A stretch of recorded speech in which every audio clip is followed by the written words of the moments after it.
राधे राधे भक्तों। तो आज हम श्रवण करेंगे राधाष्टमी व्रत कथा। शास्त्रों के अनुसार जितना फल 1000 एकादशी करने का फल मिलता है, उतना फल एक राधाष्टमी करने का प्राप्त होता है। तो चलिए भक्तों कथा श्रवण करते हैं। भाद्रपद की शुक्ल माह की अष्टमी तिथि का दिन था। महाराजा वृषभानु यमुना जी में स्नान करने के लिए गए हुए थे। उन्होंने वहां स्नान किया। उसके बाद सूर्य भगवान को अर्घ्य दिया और फिर महाराज वहीं पर टहलने लगे। जैसे ही वे यमुना तट पर घूमने लगे, उन्होंने देखा कि एक बहुत ही सुंदर सा कमल का फूल तैरता हुआ आ रहा है। महाराजा वृषभानु उस फूल के पास चले गए और जैसे ही उन्होंने कमल के फूल की तरफ देखा तो वह आश्चर्यचकित रह गए, क्योंकि कमल की पंखुड़ियों के बीच में ही एक बहुत सुंदर लक्ष्मी स्वरूपा नवजात बालिका थी। बालिका को देखकर महाराज वृषभानु के मन में वात्सल्य उमड़ने लगा। महाराजा वृषभानु ने चारों तरफ देखा कि कौन है कि इतनी छोटी कोमल बालिका को छोड़कर चला गया है। कोई दिखाई नहीं दिया। अब महाराजा वृषभानु इस बालिका को अपने से अलग करना नहीं चाहते थे, क्योंकि उनके मन में पिता का प्रेम उमड़ने लगा था।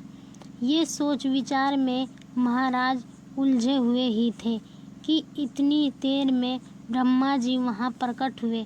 ब्रह्मा जी ने कहा कि हे वत्स, तुमने और तुम्हारी पत्नी ने पिछले कई जन्मों से घोर तपस्या की है, इसलिए भगवान श्री कृष्ण जी की नित्य संगनी तुम्हारे अंगना में जन्मी है। अब तुम इन्हें घर लेकर जाओ और इनका पालन पोषण करो। ये सुनकर वृषभानु महाराज बहुत ज़्यादा प्रसन्न हुए। बालिका को गोद में उठाया और घर लेकर आ गए। आकर जैसे ही बालिका को उन्होंने अपनी पत्नी की गोद में दिया, उनकी पत्नी की आंखों से ममतामय आंसू बहने लगे। महाराजा वृषभानु की पत्नी अब माता बन चुकी थी, इसलिए सुंदर स्वरूपा बालिका को पाकर अत्यंत प्रसन्न हुई। बालिका इतनी सुंदर थी कि उनके चर्चे होने लगे। कुछ दिनों बाद बालिका का नामकरण किया गया। लक्ष्मी स्वरूपा बालिका का नाम राधा रखा गया। राधा दिन दिन दुगनी रात चौगनी चंद्रमा की तरह बढ़ने लगी और उनकी सुंदरता के सामने तो ब्रह्मांड में कोई नहीं था।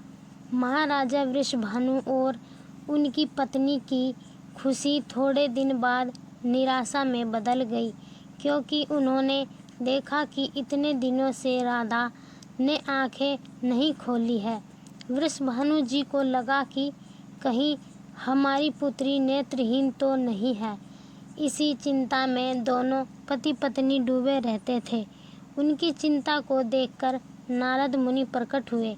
नारद मुनि ने बताया कि आप अपनी बेटी के जन्म उत्सव को धूमधाम से मनाओ। ये और गोकुल से नंद जी को सहपरिवार बुलाइए और हमें विश्वास है कि नंद जी के आगमन से तुम्हारी सारी समस्याओं का समाधान होगा। नंद बाबा यशोदा और अपना कान्हा के साथ बरसाना चले। नंद बाबा यशोदा मैया सबसे मिलने में व्यस्त थी। तभी कान्हा अपने छोटे छोटे पाँव से वहां पहुंच गए, जहां झूले में राधा रानी झूल रही थी। भगवान श्री कृष्ण के पास उनकी खुशबू से ही राधा रानी को एहसास हो गया कि उनके प्राणनाथ आए हैं। जैसे ही उन्होंने अपने नेत्र खोले तो सबसे पहले कृष्ण के दर्शन किए। उपस्थित सभी अतिथिगण बहुत खुश हुए, क्योंकि पहली बार राधा रानी जी ने अपने नेत्र खोले थे। आगे चलकर हमारी राधा रानी भगवान श्री कृष्ण जी की नित्य संगनी बनी और सभी लीलाओं में कृष्ण जी का साथ दिया। तो भक्तों, यह थी राधा अष्टमी व्रत कथा। ऐसी ही धार्मिक कथा श्रवण करने के लिए हमारा YouTube चैनल सब्सक्राइब जरूर करें। आप सभी को राधा अष्टमी की बहुत बहुत शुभकामनाएं। राधे राधे।